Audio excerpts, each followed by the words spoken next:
HMS Edinburgh, the last of the Type 42 destroyers in the Royal Navy, set sail from London for the final time earlier this week. She visited the city as part of her goodbye trip around the UK before she bows out after 3 decades and with more than 793,000 miles of global operational service under her belt. Being CEO of any warship is a huge privilege, and to be the CEO of the last Type 42 for a class of ship that has served the Royal Navy and the nation with such distinction over 4 decades, and HMS Edinburgh for nearly 30 years, is a real honour, and there's a real palpable sense of pride on board for all of those that are serving for this final period of HMS Edinburgh's life. Despite the impending decommissioning, life at sea continues as normal for the ship's company as she remains in active service until June. Casualty, 2 November, port side.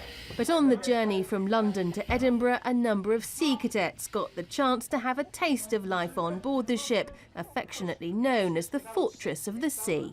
I was in the fire drill and I got all dressed up as a casualty. I'd been burnt. And it was a brilliant experience. I mean, I've never been able to do anything like that before. To do it with the Navy, as is my lifelong dream, I mean, that was just brilliant to do.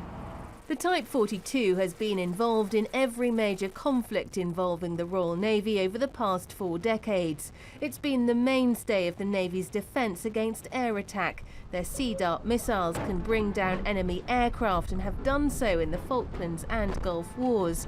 They've also carried out patrol and boarding operations. HMS Liverpool was involved in Libya. I think there's one point in July the 29th, we went to action in Defence Watches, and we stayed there until September the 3rd, so the whole of August, summertime, thinking about people at home and what they were doing. We were actually in Defence Watches shot off the coast. The Type 42s are being replaced by the Type 45 class. They're double the weight and carry the latest missile technology.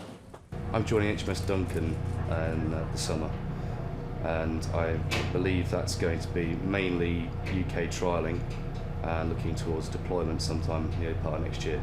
I'm looking forward to it. It's certainly going to be a cut above living on a 42 in accommodation terms.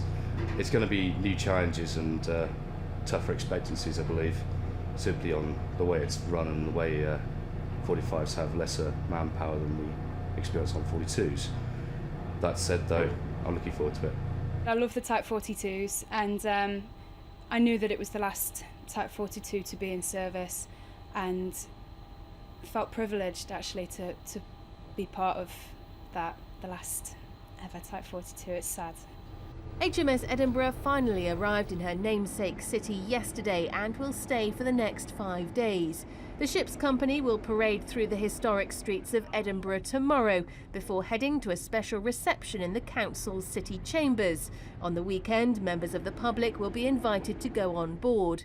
Her next port of call will be Liverpool, where she was built, before returning to Portsmouth, where the sun will go down on her 30 years of service. Claire Sadler, Forces News.